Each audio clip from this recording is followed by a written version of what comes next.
Hello everyone, it's Jitterz. Hope you're all having a wonderful day. I've recently been getting back into Valorant after taking about a 6-month break. A lot has changed since I've last played the game, and I'm having a pretty good time with it. So I thought, why not take the time and put all my thoughts into a video? So for the next handful of minutes, I'm pretty much just going to be ranting about the game and talking about where I think the game is at from a consumer standpoint. First of all, to answer the question posed in the title, no, Valorant is definitely not dying. Just because I took a break doesn't mean that everybody else did. In fact, Valorant is honestly bigger than ever. If you check out the Google Trends, Valorant is at one of its highest points right now. Along with that, Valorant Champions is going on while I'm recording this, and the viewership is insane for an esport that's only a couple of years old.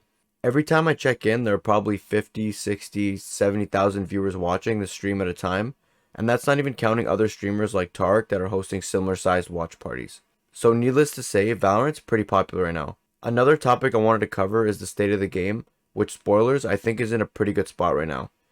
Valorant finally released their competitive tournament style mode called Premier, and unfortunately I never got a chance to get into it, but you already know I'm going to be playing it in the next episode.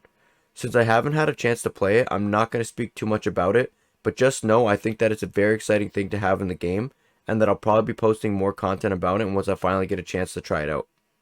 When it comes to the current competitive map pool, I'm actually a huge fan of the maps that are in the rotation right now.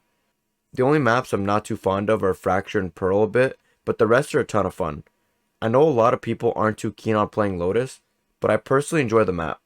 I really enjoy playing Viper on there, and I feel like I have a ton of impact, but that map can be pretty annoying to play on if your team doesn't put together the right comp. Bind's in rotation, and I'm a pretty big fan of the rework of the map. Split's also a fun map to have in the rotation, and of course you can't go wrong with either Ascent or Haven. I'm just happy we get a break from both Icebox and Breeze. When it comes to the agent balance, I think Riot's doing a fantastic job right now. A lot of the agents feel viable and have maps where they can see a lot of success. Gecko's an agent that I think Riot did a great job with. Right now he's pretty strong on a handful of maps, and he's a ton of fun to play, which is pretty hard to get right when releasing a new agent. Now Riot isn't doing a perfect job, but that's to be expected. There are always a few agents that are missing the mark and could use a bit of tuning, either to be nerfed a bit or buffed up to match the power level of the other options in the game. A great example of this is the agent released after Gecko, Deadlock. She's unfortunately pretty weak if you ask me. The Sentinel category as a whole needs to be rebalanced if I'm being honest. Cypher and Killjoy are fine as always, and Sage is okay too, but Deadlock and Chamber just feel like some of the weakest agents in the game right now. Deadlock has some of the worst trips in the game that don't really do a great job of covering the flank or even slowing it down. If someone's shift walking past them, they don't get detected at all, and I don't know if it's bugged, but there have been times where I was sprinting with my knife out and the stun missed me altogether. The rest of her kit is fine. I'm a pretty big fan of her wall and slowing grenade thing, and her ult is actually insane, but specifically that trip makes it really hard to play her as your team's sentinel.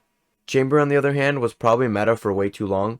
It's kinda nice not having to see him everywhere, but still for players that enjoy playing him it does suck that he's so bad. It's really hard to buff him without him being frustrating to play against, but I think if he got some of the power back in his trips that could help, or even just increasing the range of his anchor a bit so that he can play in more cheeky angles and have an easier time getting to safety. Again, you have to be really careful with Chamber because if the buff is too big, it can easily become a problem. But I still do think that he needs some kind of love. So to recap, I think Valorant's in a great place right now.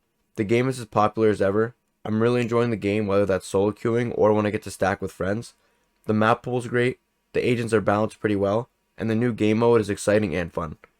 If you're someone who took a break from Valorant like me and are on the fence about getting back into it, I think right now is a great time to pick the game back up. Anyways, that's all I really had to say in this video. If you enjoyed it, don't forget to leave a like, and if you want to see more from me, make sure to subscribe to the channel. It's been fun, and I'll see you guys in the next video.